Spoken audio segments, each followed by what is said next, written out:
السلام علیکم ورحمۃ اللہ وبرکاتہ۔ کیسے ہیں آپ سب؟ امید ہے کہ آپ سب ایمان اور صحت کی بہترین حالت میں ہوں گے۔ اللہ سبحانہ و تعالی ہم سب کو ہمیشہ اچھے حالوں میں رکھے، ایمان کے اعلیٰ درجے پر رکھے، ہم سب سے راضی ہوں، ہماری طرف بڑھنے والے ہر شر کو خیر میں بدل دیں، آمین یا رب العالمین۔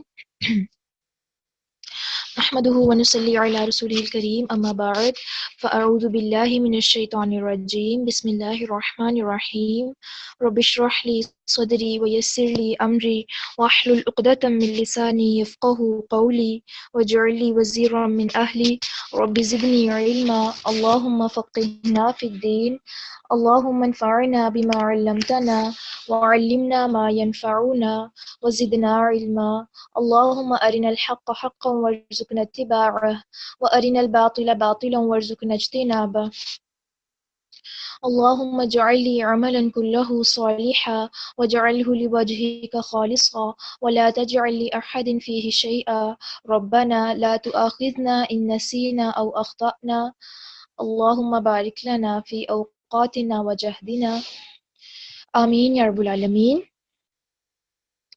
جی تو الحمدللہ کل ہم لوگوں نے آیت نور دیکھی تھی، اور مجھے امید ہے کہ آپ کو اس میں سے ہر بات سمجھ آ گئی ہوگی۔ اگر کوئی چیز ایسی جو آپ کو سمجھ نہ آئی ہو تو آپ ابھی کوسچن کر سکتے ہیں۔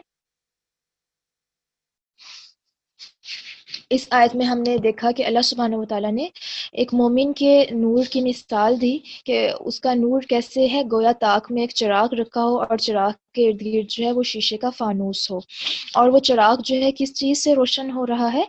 زیتون کے تیل سے۔ اور وہ زیتون کا تیل کہاں سے آ رہا ہے؟ ایسے درخت سے، زیتون کے ایسے درخت سے جو نہ شرقی ہے نہ غربی۔ اور اٹ سیلف تیل کی جو خصوصیات یہاں پر بتائی گئی وہ کیا کہ یہ تیل جو ہے اتنا زیادہ چمکدار، اتنا زیادہ ریفائنڈ اور پیور ہے کہ اس کو کوئی سورس ملے نہ یا نہ ملے، یہ خود ہی بہت روشن ہے۔ اور پھر اگر یہ تیل جو ہے چراغ کو روشن کرتا ہے تو کتنی زیادہ اس کی لائٹ ہوگی، نور علی نور، نور اوپر نور کے۔ یہدی اللہ لنورہ من یشاء، رہنمائی کرتا ہے اللہ اپنے نور کے لیے جس کی وہ چاہتا ہے۔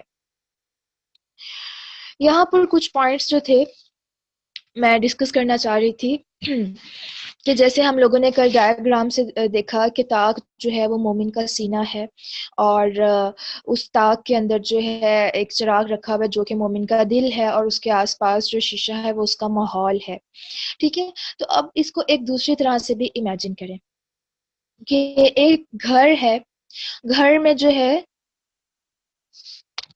آواز سب کو کٹ کٹ کے آ رہی ہے؟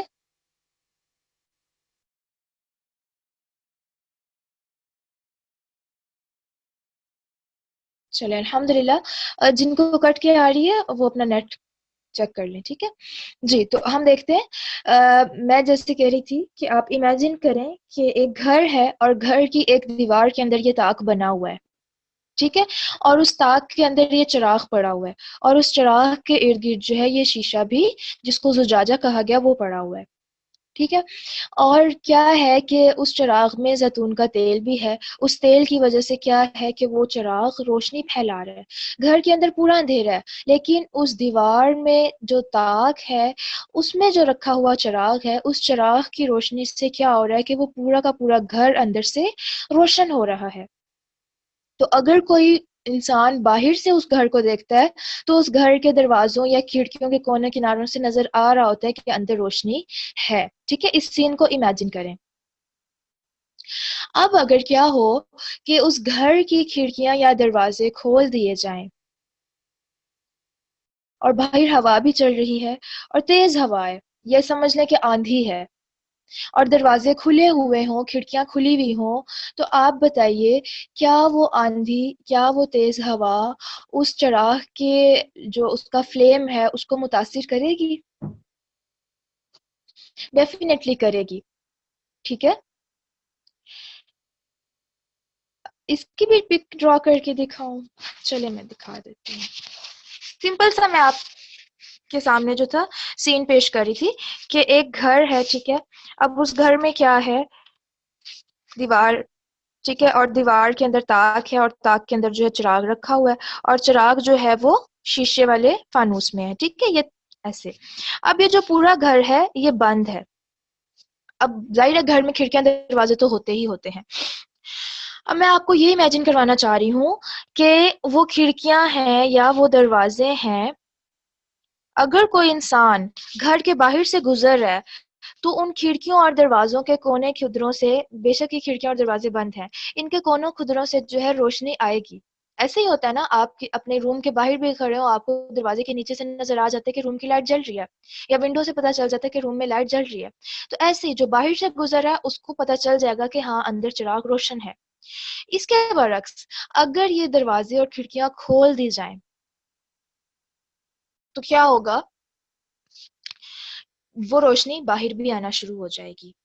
ٹھیک ہے، کچھ نہ کچھ تو وہ باہر والے ایریا کو بھی روشن کر دے گی اگر باہر اندھیرا ہے. نمبر 3 پر کیا چیز ہے کہ اگر باہر تیز ہوا چل رہی ہے یا آندھی چل رہی ہے یا طوفان سا آیا ہوا ہے اور یہ کھڑکیاں اور دروازے کھلے ہوئے ہیں تو چراغ پر کتنا زیادہ اثر پڑے گا؟ ڈیفینیٹلی اس کا فلیم جو ہے وہ بجھنے لگے گا اگر کھڑکیاں اور دروازے کھولے رکھے گئے. ایسے ہی ہے نا، آپ کے گھر آندھی آتی ہے، آپ سب سے پہلے کیا کرتے ہیں؟ دروازے بند کرتے ہیں، کھڑکیاں بند کر دیتے ہیں کہ مٹی جو ہے وہ اندر نہ آئے، اور اگر مٹی اندر آ گئی تو ہمیں پھر اتنی دیر صفائی کرنی پڑے گی، ہمیں گھر کو دھونا پڑے گا. ہم اپنے گھر کو گندا ہونے سے بچانے کے لیے اپنے دروازے اور کھڑکیاں بند کر دیتے ہیں، رائٹ؟ اب یہ 3 چیزیں میں نے آپ کے سامنے رکھی. پہلی چیز، کھڑکیاں اور دروازے بند ہیں، باہر سے گزرنے والے شخص کو پتہ چل رہا ہے کہ کونے خدروں میں روشنی ہے، اس کا مطلب ہے گھر کے اندر لائٹ چل رہی ہے، گھر کے اندر چراغ روشن ہے. یہ اس شخص کی مثال لے لیں کہ وہ شخص جس کے اندر جو ہے چراغ روشن ہے، جس کے اندر خیر بہت زیادہ ہے، لیکن وہ ماحول کی وجہ سے یا کسی اور وجہ سے اپنے کھڑکیاں اور دروازے نہیں کھول رہا. کھڑکیاں اور دروازے کھولنے سے کیا مراد ہے؟ کہ وہ اپنی زبان سے جو ہے اس چیز کا اظہار نہیں کر رہا، اظہار کہہ لیں کہ اس چیز کو نشر نہیں کر رہا، اس چیز کو پھیلا نہیں رہا، لیکن آس پاس کے لوگوں کو پتہ چل جائے گا کہ اس کے اندر خیر موجود ہے. ٹھیک ہے، آپ اس گھر کو اپنے آپ پر رکھ کے دیکھیں کہ میرا جو سینہ ہے اس کے اندر یہ چراغ ہے، اور میں پوری گھر کی مانند ہوں، اور میری اس گھر کی کھڑکیاں اور دروازے کیا ہیں؟ آپ دیکھیں باہر سے اندر جانے کا راستہ کیا ہے؟ ہماری آنکھیں، ہمارے کان، ہماری زبان. یہ ہماری کھڑکیاں اور دروازے ہیں. ہمارے دل میں جو ہوتا ہے ہم انہی کھڑکیوں اور دروازوں کے ذریعے باہر نکالتے ہیں نا. کسی کا دل غمگین ہوتا ہے، اس کے آنسو آنکھوں سے نکل رہے ہوتے ہیں، زبان سے الفاظ نکل رہے ہوتے ہیں. کوئی خوش ہوتا ہے، اس کی آنکھوں میں چمک آ جاتی ہے، اس کی زبان ویسی ہوتی ہے، اس کے چہرے سے پتہ چلنے لگ جاتا ہے. تو دل کی حالت انسان کی یہ چیزیں بتاتی ہیں. تو نمبر 1 پہ تھا کہ آس پاس کے لوگوں کو پتہ چل جاتا ہے کہ اس کے اندر خیر چھپی ہوئی ہے.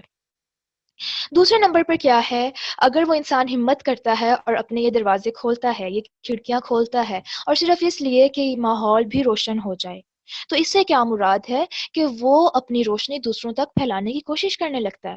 وہ زبان سے یہ باتیں جو اس کو پتہ چلیں قرآن کے علم میں سے، دین کے علم میں سے، یا جو اس کے اندر روشنی ہوئی ہوئی ہے، وہ ہر حقیقت، حق کی بات اپنی زبان سے کرتا ہے. اور جب وہ کرتا ہے تو ڈیفینیٹلی کھڑکیاں دروازے کھلیں گے تو ماحول باہر کا بھی روشن ہو جائے گا. اور نمبر 3 پر جو میں نے کہا کہ جب آندھی آتی ہے تو یہ کھڑکیاں دروازے بند کرنے پڑیں گے. جب ہم ایسے ماحول میں جائیں جہاں پر باہر ہر طرف ہی گناہ ہے، کوئی ایسی مجلس ہے جہاں پر غیبتیں ہو رہی ہیں، کوئی ایسی مجلس ہے جہاں پر جو ہے دین والوں کا یا دین کا مذاق اڑایا جا رہا ہے، کوئی ایسی مجلس ہے جہاں پر نامحرم موجود ہے، کوئی ایسی جگہ ہے جہاں پر میوزک لگا ہوا ہے، کوئی ایسی جگہ ہے جہاں پر اللہ سبحانہ و تعالیٰ کی کسی بھی قسم کی نافرمانی ہو رہی ہے، اگر وہاں پر مومن اپنے کھڑکیاں اور دروازے نہیں بند کرے گا تو بہت زیادہ چانسز ہے کہ اس کا نور بجھ جائے، اس کا فانوس میلا ہو جائے، کیونکہ آندھی کی جو مٹی ہے وہ تو اندر آئے گی، جو ہمارا کرسٹل کلیئر فانوس ہے اس کو تو گندا کرے گی، اور اگر وہ گندا ہو جاتا ہے تو اندر کی روشنی فائدہ نہیں دے گی. تو اس سے کیا بات پتہ چل رہی ہے کہ اگر میں چاہتی ہوں کہ میں اپنے نور کی حفاظت کروں، میں منور رہوں، میں اللہ سبحانہ و تعالیٰ سے جڑ کے رہوں، تو مجھے اپنی ان کھڑکیوں اور دروازوں کی حفاظت کرنی ہوگی. مجھے پتا ہونا چاہیے میں نے کب ان کو کھولنا ہے اور کب ان کو بند رکھنا ہے. کہاں کھولنے کی ضرورت ہے اور کہاں پر فوراً بند کرنے کی ضرورت ہے. سمجھ رہے ہیں؟ تو جب آپ کو لگے کہ اب جو ہے وقت آ گیا ہے کہ آپ اپنی زبان بند کر لیں، پورے آپ جس گیدرنگ میں بیٹھے ہیں وہاں پر لوگ جو ہیں ایک دوسرے کا مذاق اڑا رہے ہیں، ہنس رہے ہیں، غیبت کر رہے ہیں، اور اگر آپ بھی ان میں شامل ہو گئے، اگر آپ نے بھی زبان کھول لی، آپ نے بھی ان کی باتیں سن کے کان کھول لیے، اس کا مطلب ہے کہ اب آپ کا چراغ جو ہے متاثر ہوگا ہی ہوگا. آپ جب اس مجلس سے اٹھیں گے تو کیا ہوگا؟ آپ کا دل بوجھل ہوگا، آپ بے چین ہوں گے. اگر آپ سلیم الفطرت ہیں تو آپ اس بے چینی کو محسوس کریں گے. اگر آپ کے اندر اللہ تعالیٰ کے قرب کی خواہش ہے، اگر آپ اللہ سبحانہ و تعالیٰ سے محبت کرنے والے ہیں، آپ کو محسوس ہوگا کہ آپ سے غلط ہو گیا. آپ کی نمازوں کا خشوع اڑے گا تو آپ کو پتہ چلے گا کہ آپ نے غلطی کی ہے. یہاں پہ جہاں پر میوزک لگا ہوا ہے آپ خود کو بچائیں. آپ کے ساتھ والے روم میں ٹی وی چل رہا ہے، آپ خود کو بچائیں، ہر طرح سے خود کو بچائیں.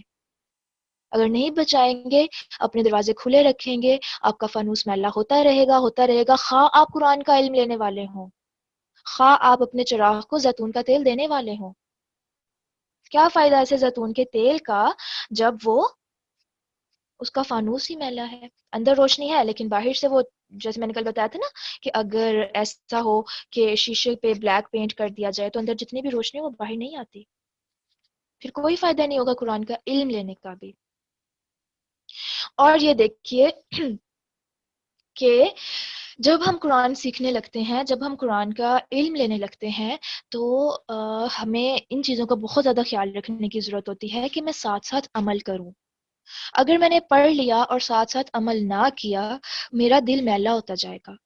کیونکہ ایک چیز تھی کہ پہلے مجھے نہیں پتا تھا کہ یہ گناہ ہے، اب مجھے پتا چل گیا یہ گناہ ہے. میں نے قرآن میں پڑھا جو ہے بے پردگی نہیں کرنی چاہیے، میں نے قرآن میں پڑھ لیا کہ زینت کا اظہار نہیں کرنا چاہیے، میں نے قرآن میں پڑھ لیا کہ نظروں کی حفاظت کرنی چاہیے، میں نے قرآن میں پڑھ لیا کہ ناجائز تعلقات نہیں رکھنے چاہیے. ہم میں سے کون نہیں جانتا یہ چیزیں؟ اب علم کے باوجود اگر میں عمل نہیں کروں گی، میرا دل میلا ہوتا جائے گا. پھر میں جتنی تفسیریں سنوں، میں جتنا بھی ایسی تلاوتیں سنوں جہاں پر قاری صاحب رو رہے ہوں، میں جتنی بھی ایسی مجلسیں اٹینڈ کروں، اگر میں یہ نافرمانی کے کام نہیں چھوڑ رہی، مجھے زیتون کا تیل فائدہ نہیں دے گا.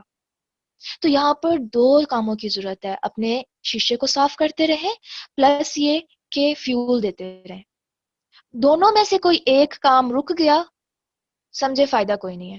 یا آپ نے فیول کی سپلائی ختم کر دی، تیل دینا بند کر دیا کہ اچھا میں نے ایک دفعہ قرآن پڑھ لیا ہے نا، اس کو سیکھ لیا ہے، بس ٹھیک ہے، ایک دفعہ کورس کر لیا تھا، ایک دفعہ رمضان میں جا کے دورہ قرآن کر لیا تھا، ایک دفعہ ایک کورس اٹینڈ کر لیا تھا، اب مجھے پتہ ہے اس صورت میں کیا ہے، اب میں دوبارہ کیوں پڑھوں؟ رمضان میں نے ترجمے سے پڑھ تو لیا تھا، میں پورا سال کیوں پڑھوں؟ آپ نے کیا کیا؟ فیول کی سپلائی ہی کاٹ دی. وہ جب تک آپ کو فیول ملے گا یہ روشن رہے گا، جب سپلائی کٹ گئی آپ کا وجود اندھیرا ہوتا جائے گا. خواہ آپ کو قرآن کا علم پہلے سے ہو، خواہ آپ اس کی ترجمہ تفسیر جاننے والے ہوں، لیکن آپ کو کانسٹنٹلی اپنے آپ کو یہ فیول دینا ہی دینا ہے. اور دوسرا کام دل کی صفائی کرتے ہی رہنا ہے. ٹھیک ہے، یہ دونوں کام ساتھ ساتھ چلیں گے تو آپ نور اعلیٰ نور کے لیول پر آ کے پھر خود بھی روشن ہوں گے، آپ کا وجود بھی روشن ہوگا، آپ کے آس پاس والوں کو روشنی ملے گی. اور اگر آپ یہ جاری رکھتے ہیں اور بہت زیادہ اس کو لیتے رہتے ہیں تو کیا ہے کہ آپ کی وجہ سے پھر معاشرہ بھی روشن ہونے لگے گا. ٹھیک ہے تو کیا پتا چلا کہ ہم لوگوں نے فیول اور کرسٹل دونوں کی حفاظت کرنی ہے. اچھا یہاں پر ایک واقعہ آتا ہے امام شافعی رحمہ اللہ کا، آپ نے نام سنا ہوگا. وہ نا اپنے استاد کے پاس گئے، انہوں نے کہا کہ نا میرا نا حافظہ بہت کمزور ہو گیا، میں کیا کروں؟ اپنے استاد سے پوچھا. تو ان کے استاد نے کہا کہ تم نا گناہ کرنا چھوڑ دو. تو وہ حیران ہوئے کہ مطلب یہ بات کی.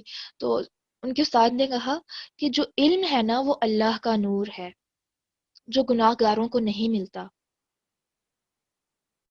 بہت گہری بات ہے یہ کہ یہ جو علم ہے نا دین کا، یہ اللہ کا نور ہے، یہ گناہ گاروں کو نہیں ملتا.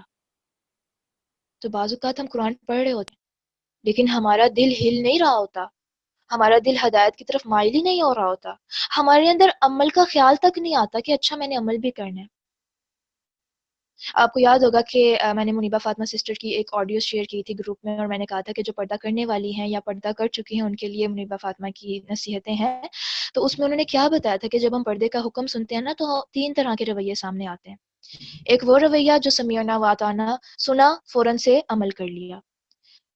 پھر کیا ہوتا ہے، دوسرا رویہ کیا ہوتا ہے، اس میں وہ لوگ ہوتے ہیں جو سنتے ہیں اور وہ کہتے ہیں اچھا ابھی نہیں، ابھی تھوڑا ٹائم سیٹ ہو جائے، شادی ہو جائے، رشتہ مل جائے یا ماحول سیٹ ہو جائے، آہستہ آہستہ کروں گی، اتنی جلدی بھی کیا ہے.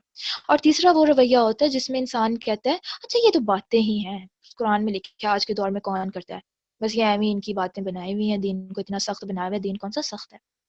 تو یہ 3 رویے سامنے آتے ہیں. تو یہ جو 3 رویے سامنے آ رہے ہیں نا، یہ کس بنیاد پر سامنے آ رہے ہیں؟ ان کے اندر چراغ کی بنیاد پہ، کہ ان کا فانوس، ان کا شیشہ کتنا صاف ہے. جس کا شیشہ کرسٹل کلیئر سپارکلنگ ہے نا، وہ حکم سنتے ہی عمل کر لیتا ہے.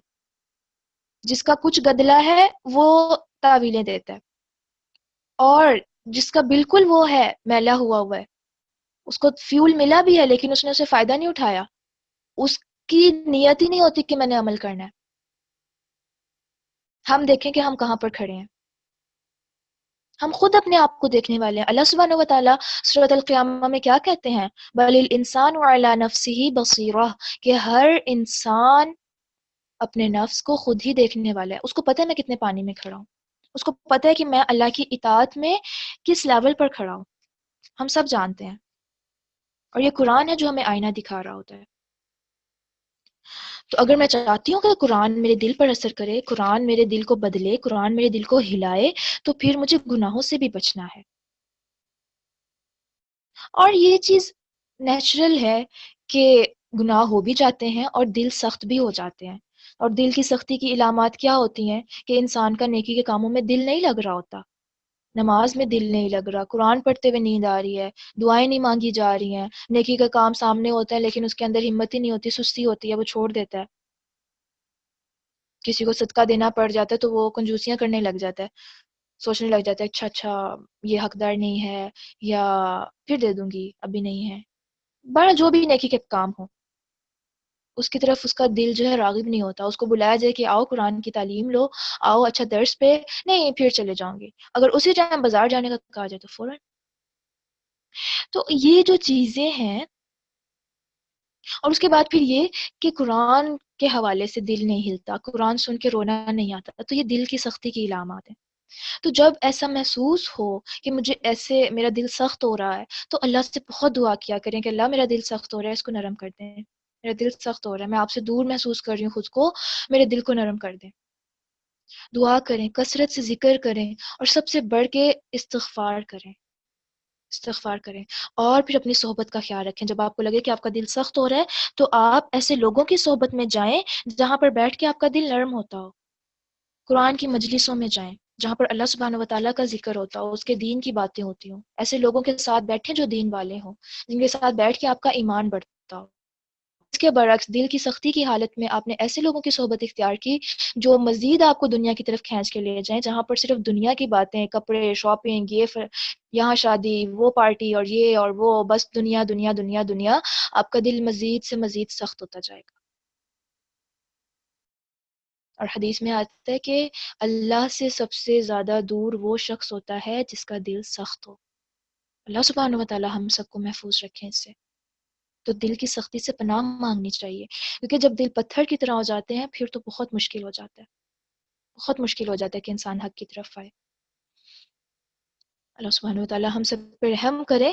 تو بس کوشش کیا کریں، استغفار ضرور کثرت سے کریں جتنا ہو سکے، اور اپنا تعلق اللہ تعالیٰ کے ساتھ اسٹرانگ کریں. اس سے آپ کا دل نرم رہے گا. کس طرح سے آپ تعلق اسٹرانگ کریں؟ ایک بیسٹ طریقہ یہ ہے کہ جو ہے آپ، ایک تو یہ کہ ذکر کثرت سے کریں، اس کے بعد یہ کہ آپ اللہ سبحانہ و تعالیٰ سے شیئرنگ کیا کریں. اپنے معاملات، اپنی باتیں، جو بھی آپ اپنے آس پاس والوں سے کرتے ہیں نا، آپ سب کی کوئی نہ کوئی بیسٹ فرینڈ ہوگی. تو آپ جب اس کے ساتھ بیٹھتے ہوں گے، یا کوئی اپنی والدہ کے ساتھ، کوئی بھی ہو سکتا ہے، اس کے ساتھ بیٹھ کے سارے دن کی روٹین بتائی، اس نے میرے ساتھ ایسے کیا، اس نے میرے ساتھ ویسے کیا، اس نے مجھے یہ کہا، میں نے جواباً یہ کہا، پھر میں یہاں گئی، پھر میں نے یہ کیا، پھر یہاں مجھے ایسے محسوس ہو رہا تھا. اس طرح کی باتیں ہوتی ہیں نا کسی کے ساتھ ہم کر رہے ہوتے ہیں جو ہمارا بہت قریبی ہوتا ہے. تو ایسا تعلق اللہ سے بنائے، اللہ سے باتیں کرتے ہیں، چلتے پھرتے، اللہ تعالیٰ یہ ہو گیا، اللہ تعالیٰ میں کیا کروں، اللہ تعالیٰ آپ دیکھ رہے ہیں نا مجھے یہ محسوس ہو رہا ہے، اس نے مجھے ایسے بات کیا تو میرے اندر یہ چیزیں آ رہی ہیں، میں ہرٹ ہو رہی ہوں. ہر چیز اللہ کو بتائیں. جب آپ 24 گھنٹے اس طرح سے کرنے کی کوشش کریں گے نا، آپ کو آٹومیٹیکلی محسوس ہوگا کہ آپ کا دل اللہ سے جڑنے لگا ہے. پھر آپ کو نمازیں بوجھ نہیں لگیں گی. پھر یہ جو ہم بار بار کہتے ہیں نا کہ میرا نماز میں دل نہیں لگ رہا، پھر دل لگنے لگے گا. پھر آپ کا دل کرے گا کہ میں قرآن سمجھ کے پڑھوں. پھر آپ خود اس طرف مائل ہوں گے کہ ہاں میں نماز تو سیکھوں کہ اس میں بول کیا رہی ہوں. کیونکہ پھر آپ کا تعلق اللہ سے بن رہا ہے نا. آپ کو جو اس تعلق کی لذت ملے گی نا، یہ لذت آپ کو خود مجبور کرے گی کہ آپ اللہ کا دین سیکھیں. بالکل ایسا ہی ہوتا ہے. جب انسان اللہ سے جڑنے لگتا ہے پھر اس کو لوگوں کی باتوں کی پرواہ نہیں ہوتی ہے. لوگ اس کو جو بھی کہتے ہیں وہ سیدھا جا کے اللہ کے ساتھ شیئر کر لیتا ہے اور بس. آپ نے دیکھا ہوگا، اور یہ ٹائم ہر انسان پر آتا ہے، ہر روز آتا ہے. کیا ہوتا ہے کہ ہمیں کوئی اتنا زیادہ ہرٹ کرتا ہے اور ہم اتنے زیادہ روتے ہیں، اور ہم بعض اوقات انسانوں کے سامنے رونے کی بجائے اللہ کے سامنے روتے ہیں. اور جب اللہ کے سامنے جیسے رو کے اٹھتے ہیں تو ہمارا دل کتنا ہلکا ہوتا ہے. یہ سکون ہم میں سے ہر ایک نے محسوس کیا ہوا ہے. تو اللہ کی قربت میں ہمیں اتنا سکون اس موقع پہ ملا، تو کیا وہ سکون ہمیں ہر روز نہ ملے؟ اس کے لیے ہم ہر روز کوشش نہ کریں؟ کیا ہم بس اسی کا انتظار کر رہے ہوتے ہیں کہ ہم ٹوٹیں گے تو ہم اللہ کے پاس جائیں گے، کوئی ہمیں توڑے گا، کوئی ہمیں ہرٹ کرے گا، پھر میں اللہ کے پاس جاؤں گی؟ کیوں؟ کیا اس کے علاوہ نہیں جا سکتے؟ کیا ہم اللہ کی محبت میں نہیں ٹوٹ کے رو سکتے؟ سوال ہے نا. اور میں کہتی ہوں ہم اتنے عجیب ہیں نا کہ ہم اللہ کے شکوے لوگوں سے کر رہے ہوتے ہیں. میری بات پہ غور کیجیے گا. اللہ کے شکوے لوگوں سے کر رہے ہوتے ہیں اور لوگوں کے شکوے اللہ سے کر رہے ہوتے ہیں.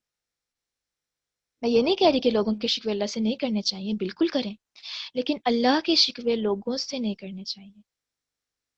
کہ پتہ نہیں اللہ نے میرے ساتھ ایسے کیوں کر دیا، پتہ نہیں اللہ نے اس بندی کو ہی میری زندگی میں بھیجنا تھا یہ جو ہر ٹائم مجھے ایسے کہتی رہتی ہے، یا اللہ نے فلاں آزمائش فلاں بیماری میرے لیے ہی لکھی ہوئی تھی. یہ شکوہ ہے اللہ کا. آپ کو اللہ کی طرف سے کوئی بھی تکلیف پہنچی، کوئی بھی کسی بھی طرح کا کچھ پہنچا ہے، آپ اللہ سے کہیں کہ اللہ تعالیٰ آپ نے میرے لیے یہ آزمائش بھیجی ہے، میرا ایمان کمزور ہے، میں صبر نہیں کر پاؤں گی، آپ مجھے صبر دیں، آپ مجھے سنبھالیں، آپ مجھے اس آزمائش سے جو سکھانا چاہ رہے ہیں وہ مجھے سکھائیں. وجہ اس کے کہ ہم لوگوں کے سامنے شکوے کرنے لگ جائیں. ٹھیک ہے. تو اس میں ہم لوگوں نے اپنا اللہ تعالیٰ سے تعلق مضبوط کرنا ہے. جتنا تعلق مضبوط ہوگا اتنا آپ کا نور روشن سے روشن ہوتا چلا جائے گا. اچھا، اور اس آیت میں دیکھیے کہ کیا بات کی گئی ہے درخت کے بارے میں، کہ یہ جو درخت ہے یہ مبارک درخت ہے. یہ جو میں انڈر لائن کر رہی ہوں نا، مبارک کا ورڈ آیا. مبارک کس چیز کو کہتے ہیں؟ جس میں بہت خیر پائی جائے، خیر کثیر پائی جائے، کہ خیر ہی خیر ہے. تو درخت سے مراد کیا لیا تھا؟ قرآن. تو قرآن سراسر خیر ہے. جو شخص قرآن پڑھتا ہے، جو قرآن سمجھتا ہے، جو قرآن حفظ کرتا ہے، جو قرآن پر عمل کرتا ہے، جو قرآن کو آگے پہنچاتا ہے، وہ کسی بھی طرح سے قرآن سے جڑا ہوا ہے نا، وہ خیر ہی خیر سمیٹ رہا ہے. بظاہر لوگوں کو لگ رہا ہو کہ دین پڑھنے کی وجہ سے یا دین پر عمل کرنے کی وجہ سے اس کی زندگی مشکل ہو رہی ہے، لیکن وہ خیر ہی پا رہا ہے. وہ اس مشکل میں بھی اللہ کا قرب پا رہا ہے، وہ ان آزمائشوں میں بھی سکون پا رہا ہے. اور وہ وہی بندہ جانتا ہے جو اللہ کے دین پر استقامت اختیار کرتے ہوئے مشکلیں سہ رہا ہوتا ہے. اس کو پتا ہوتا ہے باہر جتنی بھی آزمائشیں ہیں دل جڑا ہوا ہے اللہ سے، دل پرسکون ہے. تو یہ اس خیر کا نتیجہ ہے. اور یہ خیر صرف اس کے تک محدود نہیں رہتی ہے، یہ خیر اس کے ذریعے پھر بہت سے لوگوں تک جاتی ہے. تو قرآن سے جڑیں گے تو ہمیں خیر ملتی رہے گی. اور یہاں پر بات کی گئی اس درخت کے حوالے سے لا شرقیت ولا غربیہ، کہ نہ وہ مشرقی ہے نہ وہ مغربی ہے. آپ کوئی ایسا درخت سوچئے جس کے مشرق کی طرف سے بھی جب سورج طلوع ہو رہا ہے، پہلی کرن سے لے کر جب تک وہ زوال سمجھتے ہیں نا، جو بالکل پیک پر چلا جاتا ہے اور اس کے بعد وہ ڈھلنا شروع ہوتا ہے، وہ سارا ٹائم اس کو دھوپ کی روشنی مل رہی ہے، سورج کی روشنی مل رہی ہے، اور پھر زوال سے لے کر مغرب تک اس کو روشنی مل رہی ہے، یعنی کہ جب سورج نکل رہا ہے اور جب سورج غروب ہو رہا ہے، مشرق سے نکل رہا ہے مغرب میں غروب ہو رہا ہے، یہ سارا ٹائم اس کو روشنی مل رہی ہو، ایسے درخت کا جو فروٹ ہوتا ہے وہ بہت زیادہ ڈیلیشیس بھی ہوتا ہے اور بہت فائدے مند بھی ہوتا ہے۔ تو اس درخت کا بھی یہی حال ہے کہ اس کو ہر طرف سے روشنی مل رہی ہے، ہر طرف سے، مشرق سے جب سورج نکل رہا ہے مغرب تک جا رہا ہے، اس کو روشنی مل رہی ہے۔ اب اس کو کیا کس چیز سے ریلیٹ کیا گیا کہ اس کا ڈائریکٹ کنیکشن ہے اللہ کی طرف، اللہ سے۔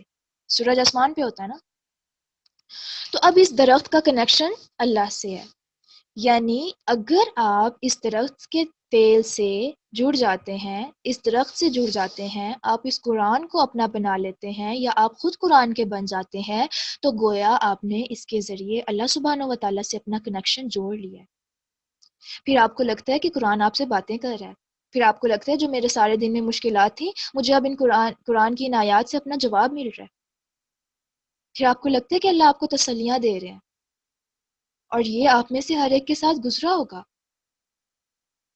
یہ اتفاق نہیں ہوتا، یہ آپ کا اللہ سبحانہ و تعالیٰ سے کنیکشن بلڈ اپ ہو رہا ہوتا ہے۔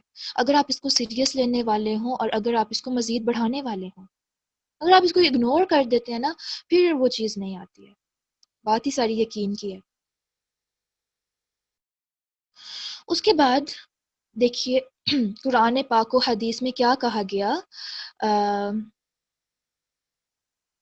حدیث میں بھی اور قرآن میں بھی اس کو اللہ سبحانہ و تعالیٰ نے اپنی رسی کہا ہے، اور حدیث میں کیا آتا ہے کہ یہ جو ہے نا ایک رسی ہے، مفہوم بتا رہی ہوں، جس کا ایک سرا تمہارے ہاتھ میں ہے اور دوسرا سرا اللہ سبحانہ و تعالیٰ کے ہاتھ میں ہے۔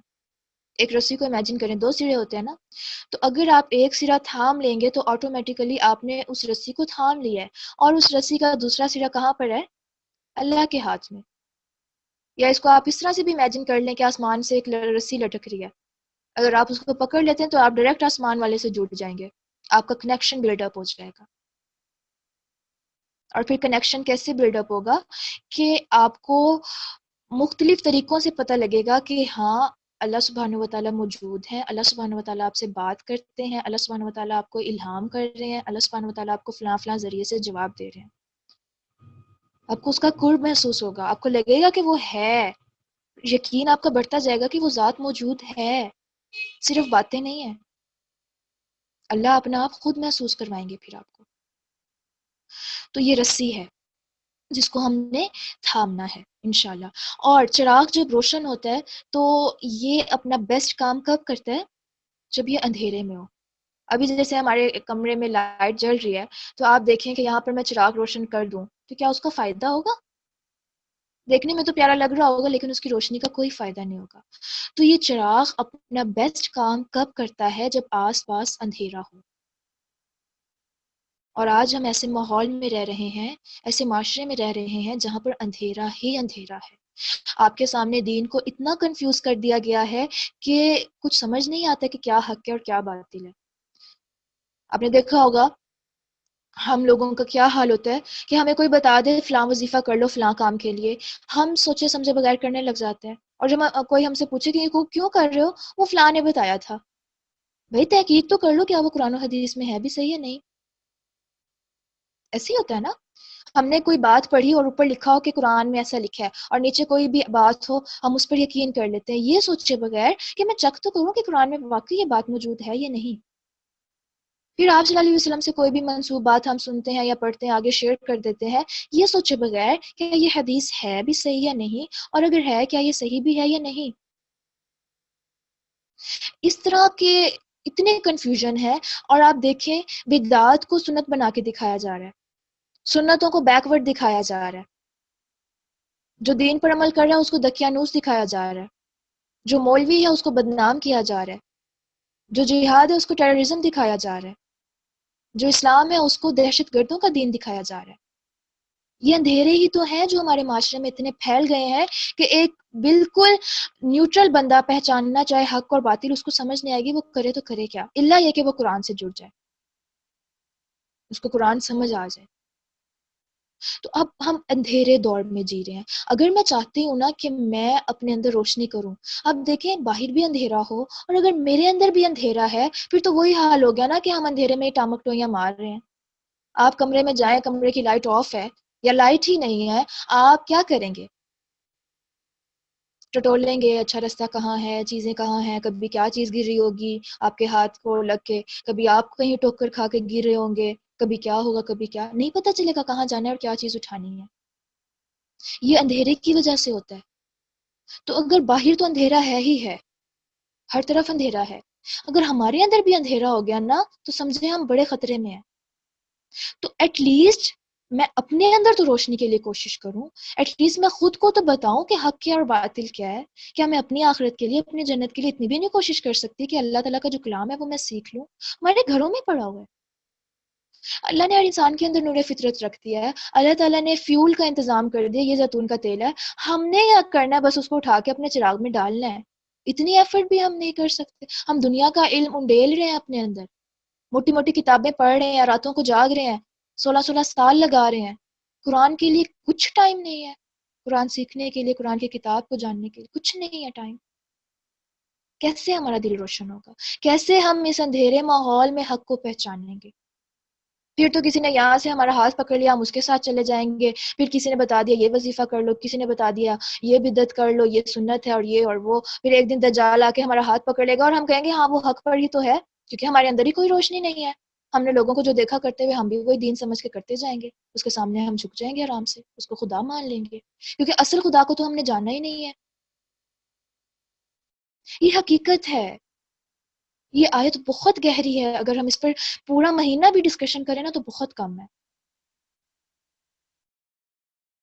لیکن جب آپ فیول دینے لگیں گے تو جیسے ایک کمرے میں بٹن آن کرتے ہی سیکنڈز لگتے ہیں، روشنی ہو جاتی ہے، آپ جب اپنے آپ کو فیول دینے لگیں گے آپ کو ہر چیز روشن محسوس ہونے لگے گی، آپ کو پتہ چلنے لگے گا کچھ عرصے میں کہ حق کیا اور باطل کیا ہے، جو معاشرے میں اندھیرا ہے وہ کس درجے کا ہے اور میں نے اس کو کیسے ختم کرنا ہے، میں نے حق اور باطل میں فرق کیسے کرنا ہے، یہ خود آپ کو بتایا جائے گا، آپ کا اندر کا نور آپ کو بتائے گا۔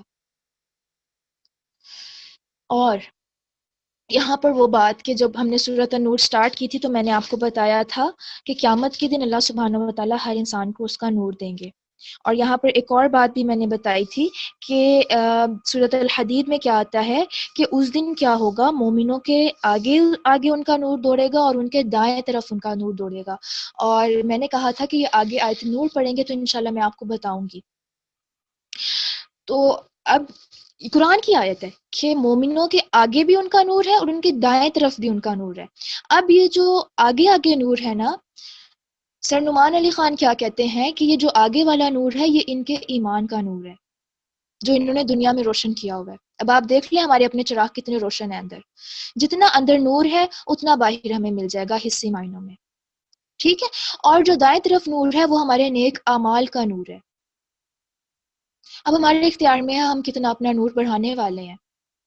قیامت کے دن مجھے کتنا نور چاہیے، مجھے پول صراط کو کیسے پار کرنا ہے، اس کا فیصلہ مجھے آج کرنا ہوگا، اس نور کے لیے کوشش مجھے آج کرنی ہوگی، اور یہ ممکن نہیں ہے قرآن سے جڑے بغیر، قرآن سے تعلق مضبوط کیے بغیر، ٹھیک ہے؟ آیت نور کے بعد آیت نمبر جو ہے 36 ہے، اور اس میں جو ہے اللہ سبحانہ و تعالی ذکر کر رہے ہیں مساجد کا۔ اگر آپ اس آیت کی پلیسمنٹ دیکھیں نا کہ آیت نور کہاں پر آئی ہے، سٹارٹ میں احکامات چل رہے تھے، زنا کی حد، پھر قذف کی، پھر لیان، پھر واقعہ عفق، پھر تشہیر الفاحشہ کے فاحشات کو جو ہے پھیلانے سے بچنا ہے، پھر ہم لوگوں نے استحزان کے احکامات دیکھے، پھر پردے کے نگاہوں کے، اچانک سے آ گئی یہ آیت، تو سوچئے گا کیا لنک ہو سکتا ہے۔ اس کے بعد پھر اگلی جو آیت ہے اس میں مساجد کا ذکر ہے، ٹھیک ہے؟ میٹنگ بند ہونے والی ہے، آپ لوگ سوچئے گا، تو پھر انشاءاللہ نیکسٹ میٹنگ میں مجھے بتائیے گا۔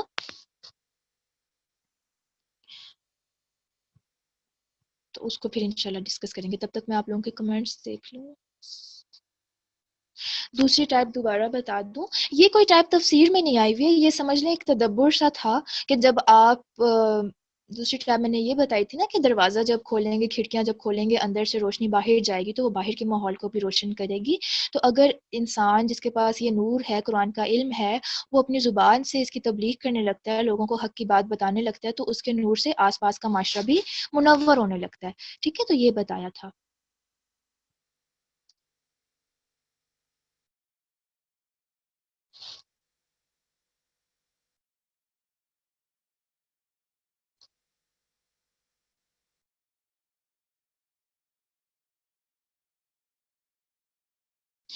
زیتون کے درخت کی لوکیشن, اس کے بارے میں مجھے نہیں پتا, کیونکہ یہاں پر اللہ سبحانہ و تعالیٰ نے مثال دیکھ کر کچھ اور سمجھانا چاہا ہے.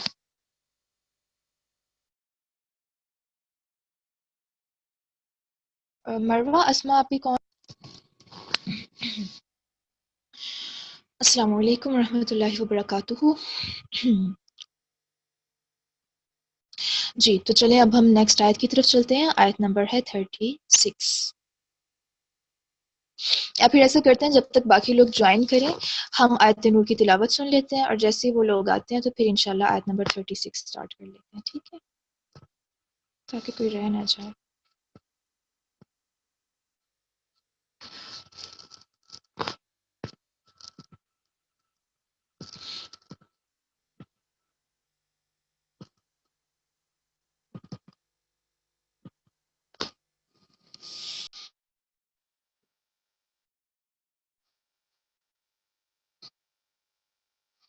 أعوذ بالله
جی, قاری کا نیم قاری سلمان العتیبی.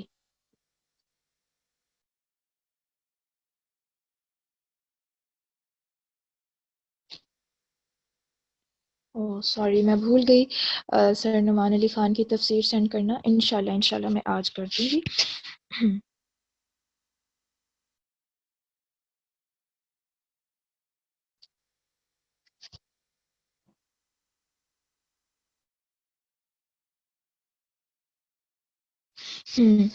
کوشچن آیا کہ اگر میوزک جو ہے اتنا زیادہ قریب ہو کہ اس سے بچنا مشکل ہے کہ ہم ہاتھ بھی کانوں پہ رکھ لیں, تو پھر کوشش کریں کہ اس جگہ کو کچھ دیر کے لیے چھوڑ دیں، یا پھر جو چلائے ہوئے ہیں میوزک ان کو جو ہے وہ کہیں کہ آپ بند کر لیں۔ اگر وہ نہیں مان رہے تو ان کو کہیں پھر اپنے تک آواز رکھیں، دوسروں کو اس سے اذیت نہ دیں، کیونکہ ظاہر ہے بولنا تو پڑے گا نا۔ اب یہ موقع ہے جہاں پر ہم نے اپنا دروازہ کھولنا ہے زبان کا۔ اگر ہم ان کو نہیں روکیں گے پھر ڈیفینیٹلی دوسرا یہی ہے کہ ہم اپنے کان بند کریں، اور بعض اوقات کان بند کرنا ممکن نہیں ہوتا، تو پھر اس میں آپ کو خود دیکھنے کے حالات کیسے ہیں اور مجھے کیسے خود کو بچا کے رکھنا ہے۔ ٹھیک ہے، آگے آج انشاءاللہ آیت نمبر ہم 36 کریں گے۔ اچھا، میرے مائنڈ میں ایک اور بات آئی تھی کہ آپ میں سے کوئی اگر یہ ٹاسک لے لے کہ وہ زیتون کے درخت پر سرچ کرے کہ دنیا میں جو ہے، ابھی جیسے کسی نے سوال کیا تھا کہ زمین میں بھی اس کی گروتھ ایسے ہی ہوتی ہے، تو آپ میں سے کوئی یہ ٹاسک لے اور اس کو کرے گا کوئی؟ چلیں ٹھیک ہے انشاءاللہ۔ تو کل میں پھر آپ لوگوں کو موقع دوں گی انشاءاللہ، تو پھر آپ لوگ مائک پر آ کے بتائیے گا کہ آپ نے اس پر کیسے غور و فکر کیا۔ پھر انشاءاللہ ہم اس آیت سے مزید ریلیٹ کریں گے اور آپ دیکھیے گا انشاءاللہ بہت کچھ سیکھنے کو ملے گا۔ ٹھیک ہے، چلیں چلیں ہم سٹارٹ کرتے ہیں۔ اعوذ باللہ من الشیطان الرجیم، بسم اللہ الرحمن الرحیم۔ آج صرف ایک آیت ہی کرواؤں گی۔ فی بیوت اذن اللہ ان ترفع ویذکر فیہا اسمہ یسبح لہ فیہا بالغدو والآصال۔ فی بیوت، گھروں میں، اذن اللہ، حکم دیا اللہ نے، ان کے ترفع، بلند کیا جائے۔ یہاں پر آیت کے بالکل سٹارٹ میں آیا فی بیوتن، گھروں میں۔ اب یہ لفظ جو ہے فی بیوتن کا، یہ آیت کے درمیان میں بھی آ سکتا تھا۔ اللہ تعالیٰ کہہ سکتے تھے اذن اللہ فی بیوتن ان ترفع، یا اذن اللہ ان ترفع ویذکر فی بیوتن، کہ اس کا ذکر جو ہے بلند کیا جائے اس کے گھروں میں، لیکن یہ ورڈ آیا بالکل سٹارٹ میں فی بیوتن۔ اگر اس کو پیچھے والی آیت کے ساتھ ریلیٹ کریں تو وہ لوگ، وہ مومن جس کا سینہ نور سے منور ہے، جو نور علی نور ہے، وہ آپ کو کہاں پر ملے گا؟ فی بیوتن، کن گھروں میں ملے گا؟ اذن اللہ ان ترفع ویذکر فیہا اسمہ، اور ان گھروں سے مراد کیا ہے؟ مساجد۔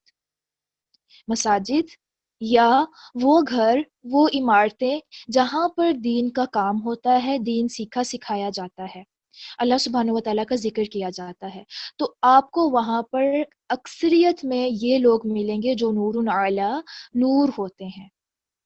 اگر آپ کو کوئی ایسا پرسن چاہیے تو آپ کو پھر کیا کرنا ہوگا؟ ان گھروں میں جانا ہوگا۔ یا آپ خود ایسا پرسن بننا چاہتے ہیں، نور علی نور بننا چاہتے ہیں، تو آپ کو پھر انہی میں سے کسی گھر میں جانا ہوگا جہاں پر اللہ سبحانہ و تعالیٰ کا ذکر بلند کیا جا رہا ہے۔ ٹھیک ہے، اب یہاں پر بات ہوئی فی بیوت اذن اللہ، گھروں میں حکم دیا اللہ نے، ان کے ترفع، بلند کیا جائے۔ اللہ کیا حکم دے رہا ہے کہ گھروں میں بلند کیا جائے؟ یہاں پر گھر سے مراد ہر گھر بھی ہو سکتا ہے، اور اسپیشلی مساجد، ٹھیک ہے، جو اللہ سبحانہ و تعالیٰ کے گھر ہیں، ان میں بلند کیا جائے۔ اب یہاں بلند سے کیا مراد ہے؟ ترفع دو طرح سے اس کا معنی کیا گیا کہ جو ہے ان گھروں کو حصی طور پر بلند کیا جائے، یعنی ان کی تعمیر کی جائے، زیادہ سے زیادہ ان گھروں کو تعمیر کرنا چاہیے، اور نمبر 2 پر کہ ان کی تعظیم کی جائے، ٹھیک ہے، تعظیم کی جائے، ان کا احترام کیا جائے۔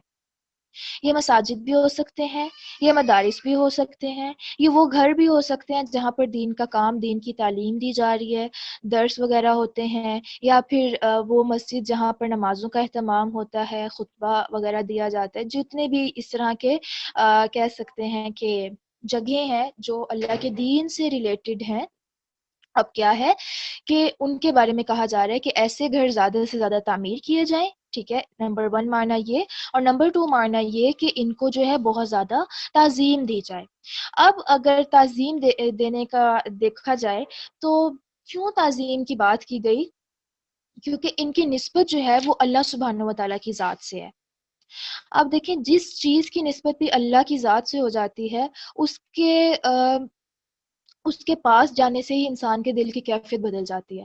آپ کسی مسجد میں جائیں، آپ کو واضح فرق محسوس ہوگا اپنے دل کی حالت میں۔ آپ کسی مدرسے میں جائیں، آپ کو بالکل فرق محسوس ہوگا۔ ایون آپ مساجد یا مدارس کے گیٹ سے اندر ہی انٹر ہوتے ہیں تو آپ کو فرق لگنے لگ جاتا ہے۔ کہ باہر کی دنیا کچھ اور تھی اور اندر کی دنیا یہاں پر بالکل کچھ اور ہے.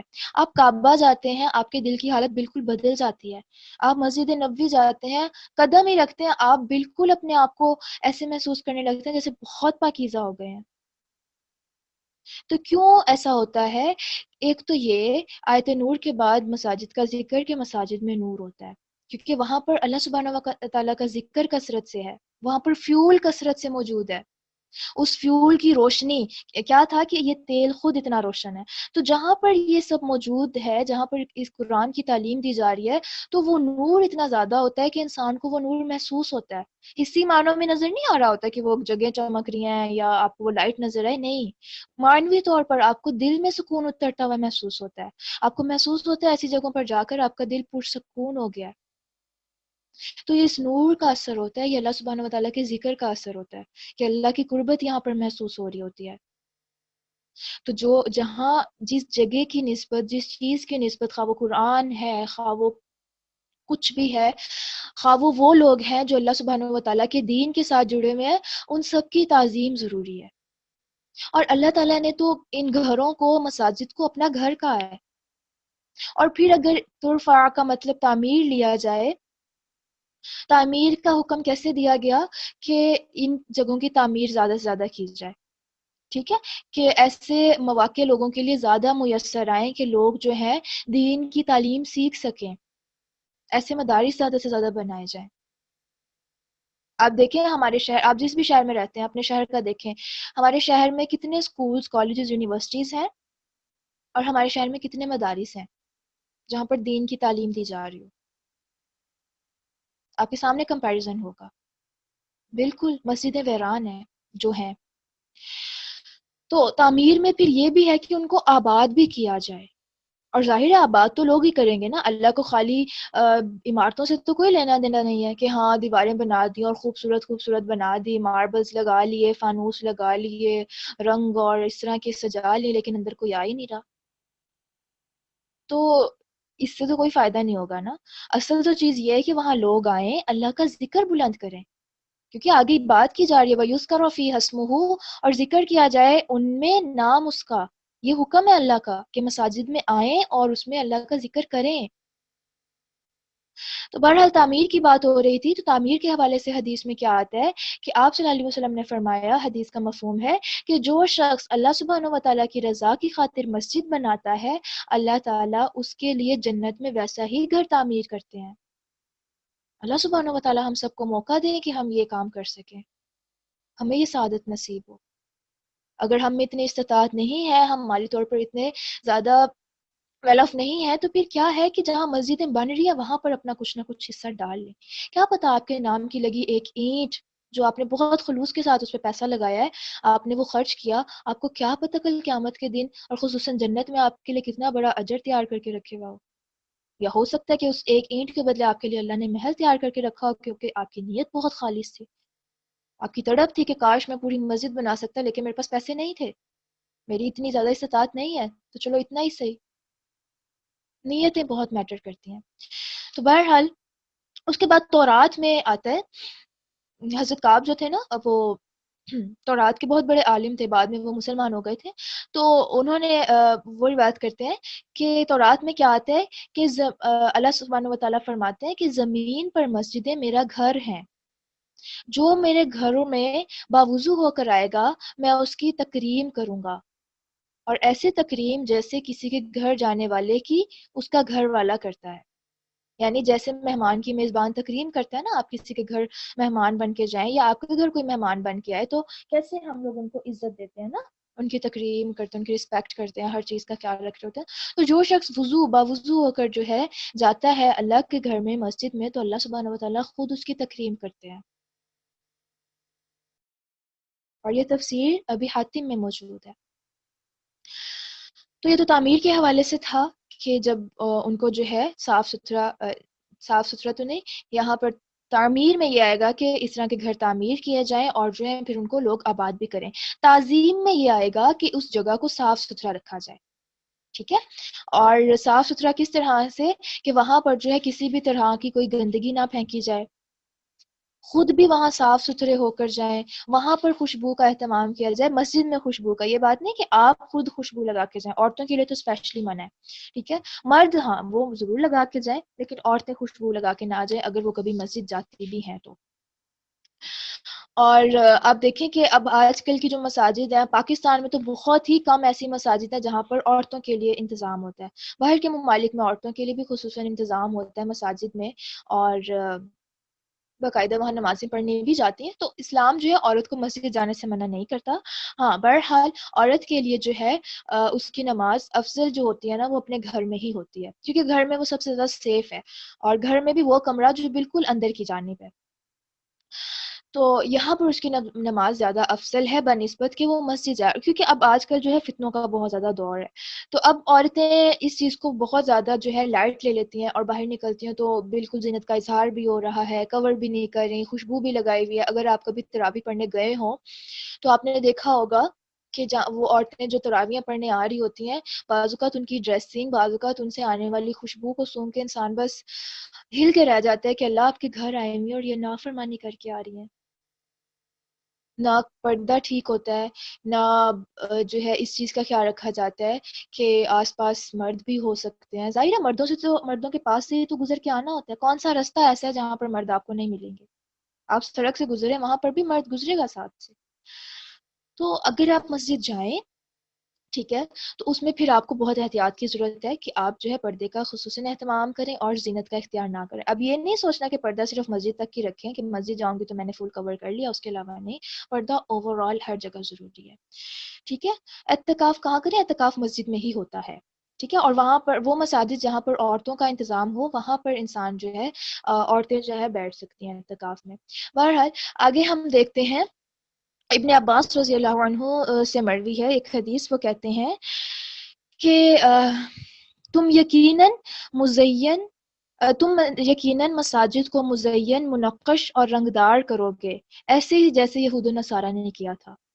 اور پھر ایک اور حدیث میں آتا ہے کہ قیامت قائم نہ ہوگی جب تک لوگ ایک دوسرے پر مسجد کے معاملے میں فخر نہ کریں کہ ہماری مسجد زیادہ پیاری ہے، تمہاری مسجد تو بس ایویں ہی ہے، ہماری مسجد حق والے فرقے پر ہے اور تمہاری مسجد ایسے ہی ہے۔ اور آپ دیکھیں آج یہ ہو رہا ہے، آپ کو مساجد خوبصورت سے خوبصورت ترین ملیں گی لیکن وہاں پر لوگ آپ کو گنے چنے ملیں گے، ٹھیک ہے۔ تو اب یہاں پر کیا ہے کہ وہ لوگ جو یہاں پر جاتے ہیں ان کو کیا حکم دیا جا رہا ہے کہ وہ جو ہے ان گھروں کو بلند بھی کریں، مطلب تعمیر اور تعظیم کے حوالے سے، وَيُذْكَرَ فِي اسْمُهُ، اور ذکر کیا جائے ان میں نام اس کا، کہ اس کا ذکر جو ہے وہ کثرت سے کریں، وہاں جا کے دنیاوی باتیں نہ کریں۔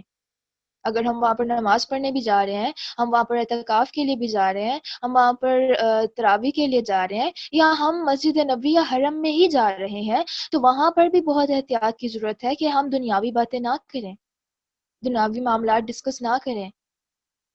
پتہ ہے وہاں پر زیادہ تر جو باتیں ہو رہی ہوتی ہیں نا شاپنگ کی باتیں ہو جاتی ہیں کہ اچھا یہ کہاں سے لیا، وہ کہاں سے لیا، اچھا سفر کیسے گزرا، اور یہ اور وہ فلاں۔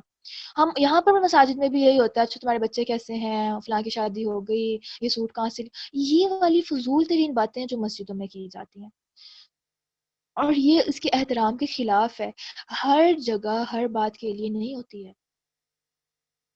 ٹھیک ہے۔ جیسے آپ ایک شادی ہال میں بیٹھ کے قرآن پاک کی تلاوت نہیں کر پاتے، ویسے آپ مسجد میں بیٹھ کے اس طرح کی باتیں نہیں کر سکتے۔ یہ شادی ہال کی مثال دی ہے، آپ قرآن پاک کی تلاوت کر سکتے ہیں، منع نہیں ہے، میں جسٹ ایک بات کر رہی ہوں۔ ہم ہر چیز کو ماحول دیکھ کے کر رہے ہوتے ہیں نا کہ جگہ جیسے ہے ویسے ہی معاملہ کریں، تو مساجد کا احترام بھی بہت زیادہ ضروری ہے۔ پھر یہ کہ وہاں پر گندگی نہیں پھیلانی چاہیے کہ اچھا یہاں کی انتظامیہ خود صفائی کر لے گی، ہم جو بھی کھا رہے ہیں وہ پھینک دیں اس کا ریپر یا ٹیشوز اپنے پھینک جائیں، یا کوئی بھی چیز اٹھائی اور وہیں پھینک دی کہ اچھا انتظامیہ آ کے خود صفائی کر لے گی، یہ بالکل درست رویہ نہیں ہے۔ پھر واش رومز کا بھی خیال رکھنا چاہیے کہ جب مساجد کے واش رومز یوز کیے جاتے ہیں یا مدارس کے واش رومز یوز کیے جاتے ہیں تو ان کو صاف ستھرا رکھا جائے۔ یہ مت سوچیں کہ کسی اور کی ذمہ داری، بس یہ سوچیں کہ یہ اللہ سبحانہ و تعالیٰ کا گھر ہے، ٹھیک ہے۔ اور اس کے علاوہ مساجد کے حوالے سے کچھ اور احکامات آتے ہیں کہ اگر کوئی چیز گم ہو جائے تو مسجد میں اعلان نہیں کرنا چاہیے، یہ منع ہے۔ خرید و فروخت اور اشعار گانا وغیرہ یہ سب مسجدوں میں ممنوع ہے. مسجدوں میں شور و غل نہیں کرنا چاہیے، یہ ادب کے خلاف ہے. اور پھر ایک حدیث میں آتا ہے کہ اگر تم میں سے کوئی مسجد میں خرید و فروخت کرتا دیکھے، یعنی اس کے سامنے وہ کسی ایسے بندے کو دیکھ رہا ہے کہ جو خرید و فروخت کر رہا ہے مسجد میں، تو اسے چاہیے کہ وہ کہے کہ اللہ تمہاری اس خرید و فروخت میں، تمہاری اس تجارت میں برکت نہ دے. یہ اتنی بڑی بات ہے کہ اگر کوئی مسجد کو اس طرح سے ان کاموں کے لیے یوز کرے. پھر یہ کہ مسجدوں میں کوئی بدبودار چیز بھی نہ لے کر جائیں، اور وہاں پر جو ہے ہر طرح سے احترام رکھیں، اپنے ظاہری اور باطنی دونوں طرح سے خود کو پاکیزہ کر کے وہاں پر لے کر جائیں. ٹھیک ہے جی، بس تھوڑا سا رہ گیا، یہ آیت مکمل کر کے انشاءاللہ کلاس میں اینڈ کر دیتی ہوں. اگر آپ کو ارجنٹ ہے تو آپ چلے جائیں، آپ ریکارڈنگ سے پھر باقی سن لیجیے گا. جی، تو مساجد میں پھر کیا دیکھا کہ اللہ تعالیٰ نے کیا کیا ہمیں حکم دیا. اور پھر وَيُذْكَرَ فِيهَا اسْمُهُ يُسَبِّحُ لَهُ فِيهَا بِالْغُدُوِّ وَالْآصَالِ. اچھا کہ ان مساجد میں اللہ سبحانہ وتعالیٰ کا ذکر کیا جائے کثرت سے، یعنی نمازوں کا اہتمام کیا جائے. اور پھر ان لوگوں کا بتایا جا رہا ہے جو ان گھروں میں ہوتے ہیں، ان مساجد میں ہوتے ہیں، ان مدارس میں ہوتے ہیں، وہ کیا کرتے ہیں؟ وہ صبح شام اللہ سبحانہ وتعالیٰ کی تسبیح کرتے ہیں، صبح شام اللہ سبحانہ وتعالیٰ کا ذکر کرتے رہتے ہیں، اللہ کی باتیں کرتے ہیں، اللہ کا دین جو ہے وہ سیکھتے سکھاتے رہتے ہیں. اور یہی وہ لوگ ہیں جو نور علی نور کی مثال ہیں. اور آپ کو پتہ ہے کہ حدیث میں کیا آتا ہے کہ جیسے ہم زمین والے آسمان پر ستاروں کو دیکھتے ہیں نا چمکتا ہوا، ویسے ہی آسمان والے زمین پر ایسے گھروں کو روشن چمکتا ہوا دیکھتے ہیں جیسے ستارے ہوں. اور کن گھروں کو چمکتا ہوا دیکھتے ہیں؟ جہاں پر اللہ کا ذکر ہوتا ہو. اب سوچیں کیا میرا گھر ان کو چمکدار نظر آتا ہوگا؟ ابھی اگر وہ دیکھ رہے ہوں اوپر سے نیچے، ظاہر ہے اب اندھیرا ہے، رات کا ٹائم ہے، تو کیا ان کو میرے گھر ستارے کی طرح چمکتا ہوا نظر آ رہا ہوگا؟ ان کے لیے یہ لائٹس معنی نہیں رکھتی، یہ جو ہمارے بلب چل رہے ہیں اتنے اتنے واٹ کے، یہ معنی نہیں رکھتے. جس گھر میں سب سے زیادہ اللہ کا ذکر ہے وہ سب سے زیادہ روشن ہے ان کے نزدیک، اور صرف اللہ کے ذکر کی وجہ سے ہی. پھر میں دیکھوں کیا میں اس چیز کا اہتمام کرتی ہوں کہ میں اپنے گھر کو اللہ کے نور سے، اللہ کے ذکر سے منور کروں. کیا میں اندھیری رات میں اٹھ کے اللہ سبحانہ و تعالیٰ کو یاد کرتی ہوں، نماز پڑھتی ہوں، تہجد، یا اللہ کے سامنے جو ہے بات چیت، اللہ سے دعائیں کرنا، کہ جب اللہ سبحانہ و تعالیٰ پہلے آسمان پر آئے ہوئے ہوتے ہیں، وہ لمحہ جب سب سو رہے ہیں، تو کیا میں اس اندھیرے میں اٹھ کے نور کو پھیلاتی ہوں؟ آسمان والوں کو ایسا گھر جہاں پر اللہ کا ذکر ہوتا ہے وہ ستاروں کی طرح نظر آتا ہے. اور اس کے علاوہ ہمیں یہ بھی ثبوت ملتا ہے کہ ہم گھر کے کسی کونے کو مسجد بنا سکتے ہیں. مسجد بنانے سے کیا مراد ہے کہ آپ اپنے گھر کا کوئی جگہ، کوئی حصہ فکس کر سکتے ہیں جہاں پر آپ نماز قرآن پڑھ لیں. جیسے حضرت ابوبکر صدیق کے بارے میں بھی آتا ہے نا، انہوں نے اپنے گھر کے صحن کو ہی مسجد بنایا ہوا تھا، وہیں نماز پڑھتے تھے اور وہیں جو تھا اپنے قرآن کی تلاوت کیا کرتے تھے. اور یہ اس ٹائم تھا جب ابھی نمازیں باجماعت نہیں ہوئی تھیں. اب ہم لوگوں نے بھی، ہم لوگ عورتیں جو ہیں وہ تو گھر میں ہی نماز پڑھتی ہیں، اور مردوں کے لیے کیا حکم ہے کہ وہ فرض نماز کے لیے جماعت کے ساتھ، اور جو ان کی سنتیں ہیں وہ گھر میں پڑھ کے جائیں، یہ زیادہ افضل ہے. اور مسجد میں باجماعت نماز پڑھنے کا اجر کتنا بتایا گیا ہے حدیث میں کہ اکیلے نماز پڑھنے سے 25 گنا زیادہ ہے، 25 درجے زیادہ ہے. یہ بات ہمیں اپنے مردوں کو بتانی چاہیے. اور دارقطنی میں ہے کہ جس شخص کا گھر مسجد کے قریب ہو اس کی نماز گھر میں نہیں ہے. یعنی اگر وہ کہے کہ اچھا میں گھر میں ہی فرض نماز پڑھ لیتا ہوں، تو وہ قبول نہیں ہوگی، کیونکہ اس کا گھر تو مسجد کے قریب تھا، وہ کیوں نہیں گیا. اور پھر حدیث میں ایسے لوگوں کے لیے جو ہے بشارت ہے جو اندھیروں میں مسجد کی طرف جاتے ہیں. کیا آتا ہے حدیث میں کہ اندھیرے میں مسجد کی طرف جانے والوں کو قیامت کے دن اللہ سبحانہ و تعالیٰ ان کا نور دے گا. تو مسجدوں میں جانا انسان کو نور دیتا ہے. ایسے گھروں میں جانا، ایسے مدارس میں جانا انسان کے دل کو منور کرتا ہے. کیوں؟ کیونکہ ڈیفینیٹلی وہ فیول ہے، جب آپ فیول لیں گے تو چراغ تو روشن ہوگا.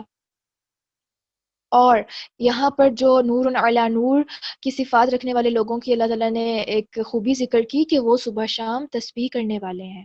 تو اگر میں اپنا نور بڑھانا چاہتی ہوں تو میں بھی صبح شام تسبیح کرنے والوں میں بنوں، میں صبح شام اللہ سبحانہ و تعالیٰ کا ذکر کروں، صبح شام کے اذکار کروں، نمازوں کی میں کثرت کروں۔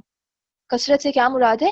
فرائض تو ہے ہی ہے، نوافل کا بھی اہتمام کروں، جیسے تہجد ہے یا اشراق ہے یا چاشت ہے یا تحیت الوضو ہے، جو بھی نوافل ہو سکیں، جتنی استطاعت ہو سکے، تو یہ چیزیں انسان کے نور کو بڑھاتی ہیں۔ ٹھیک ہے، آج کا اتنا ہی ہے۔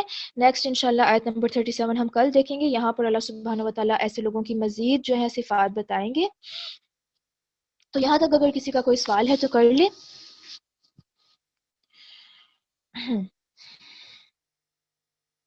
جی، تہجد کے وقت اللہ سبحانہ و تعالیٰ پہلے آسمان پر آتے ہیں۔ آپ کو پتہ نا کہ ہمارے 7 آسمان ہیں اس کائنات کی، تو جو پہلا آسمان ہے جو ہمیں نظر آتا ہے یہ آسمان دنیا کہلاتا ہے، اور ہر رات کے آخری حصے میں جو ہے نا تہائی حصہ جو ہوتا ہے رات کا بچ جاتا ہے، تو اللہ سبحانہ و تعالیٰ آسمان دنیا پر تشریف لاتے ہیں اور پکارتے ہیں باقاعدہ کہ کون ہے جو مجھ سے مانگے اور میں اس کو دوں، کون ہے جو مجھ سے بخشش طلب کرے میں اس کو معاف کر دوں، کون ہے جو مجھ سے سوال کرے اور میں اس کو جواب دوں۔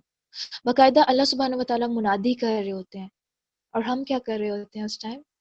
ہم ساری ساری رات جاگتے ہیں اور صبح ہونے کے قریب سو جاتے ہیں، حالانکہ ساری رات سونے کا اور وہ ٹائم جاگنے کا ہوتا ہے کہ ہم اس ٹائم میں جاگ کر اللہ سبحانہ و تعالیٰ کو یاد کریں، کیونکہ وہ لمحہ وہ ٹائم ایسا ہوتا ہے کہ جب آس پاس کوئی بھی آپ کو ڈسٹریکشن نہیں ہوتی ہے، نہ گھر والے کسی کام میں مصروف ہیں، نہ باہر سے آپ کو کوئی ٹریفک کا شور آ رہا ہے، کچھ بھی نہیں، بالکل پرسکون ماحول ہوتا ہے اور اکیلا ہوتا ہے انسان اس میں۔ اگر انسان اکیلا اٹھ کے اللہ سبحانہ و تعالیٰ کو یاد کرتا ہے تو وہ کیفیت ہی کچھ اور ہوتی ہے۔ تہجد میں کتنے نفل پڑھنے چاہیے؟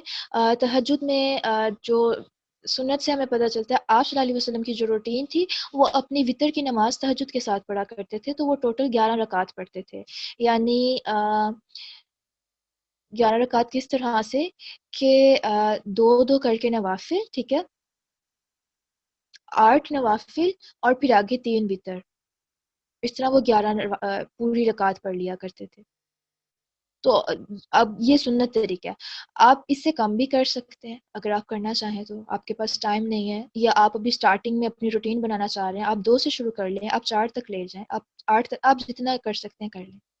جی، تہجد فجر سے آدھا گھنٹہ پہلے بھی، جب تک فجر کی اذان نہیں ہوتی نا تب تک تہجد کا ٹائم ہے۔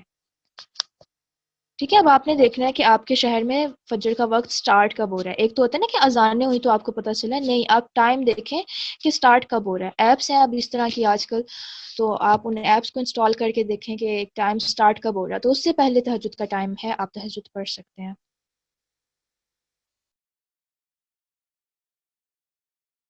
نفل عبادت کے لیے شوہر کی اجازت چاہیے ہوتی ہے؟ جی، اس میں روزے کا تو آتا ہے اسپیشلی کہ شوہر کی اجازت چاہیے ہوتی ہے، اور اعتکاف میں بھی اعتکاف کا مجھے کنفرم کرنا پڑے گا،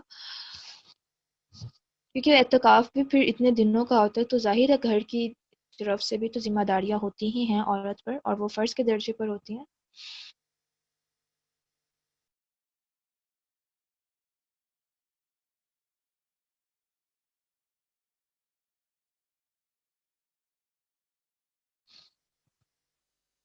جی، کیا ہم نغمے سن سکتے ہیں؟ کیا وہ بھی حرام ہے؟ ان میں تو بے حیائی نہیں ہوتی۔ نغمے کس ٹائپ کے، یہ بھی آپ نے دیکھنا ہے کہ ان کے پیچھے میوزک نہ ہو، ان کے پیچھے کوئی اس طرح کی چیز نہ ہو، اور ان میں الفاظ جو ہیں وہ اس طرح کے نہ ہو۔ نشید جو ہوتی ہے، اسلامک نشید آپ نے سنی ہوگی، جس میں اسلامک شاعری کہہ سکتے ہیں وہ ہوتی ہے، تو وہ سنی جا سکتی ہے، لیکن پھر وہی بات دھیان رکھیں کہ میوزک نہ ہو۔ تہجد کے لیے سونا ضروری ہے؟ جی، افضل تو یہی ہے کہ آپ سوئیں اور پھر اٹھ کے آپ جو ہے تہجد پڑھیں۔ ہاں، اگر کسی شخص کی روٹین ہی ایسی ہے کہ وہ ساری رات جاگ کے جاب کرتا ہے، اس کی نائٹ شفٹ ہے، تو اس کو سونے کا ٹائم ہی نہیں ملتا، تو پھر وہ ظاہر ہے تہجد پھر اسی ٹائم جب اس کو میسر ہو وہ پڑھ لے، لیکن عموماً عام لوگوں کے لیے یہی ہے کہ وہ سو لیں اور پھر اٹھ کے پڑھیں۔ جی بالکل، آپ تہجد پڑھ رہے ہیں اور اذان ہو گئی تو انشاءاللہ اللہ سبحانہ و تعالیٰ قبول کریں گے۔ ٹھیک ہے، آپ کو اجر آپ کی نیت پر ملتا ہے۔ جی بالکل، جیسے ہم نماز پڑھتے ہیں ویسے ہی، بس یہ خیال رکھیں کہ دو دو کر کے ہوں گے، 2 رکعت پڑھ کے پھر سلام، 2 رکعت پڑھ کے پھر سلام، ایسے۔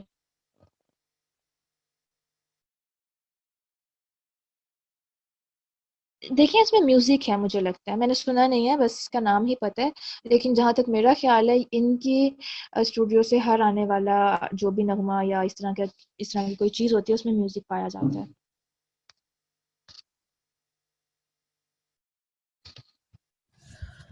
ربنا تقبل منا إنك أنت السميع العليم وتب علينا إنك أنت التواب الرحيم سبحانك اللهم وبحمدك أشهد أن لا إله إلا أنت أستغفرك وأتوب إليك ربنا لا تزغ قلوبنا بعد إذ هديتنا وهب لنا من لدنك رحمة إنك أنت الوهاب رب ارحمهما كما ربياني صغيرا آمین یا رب العالمین۔ السلام علیکم ورحمۃ اللہ وبرکاتہ۔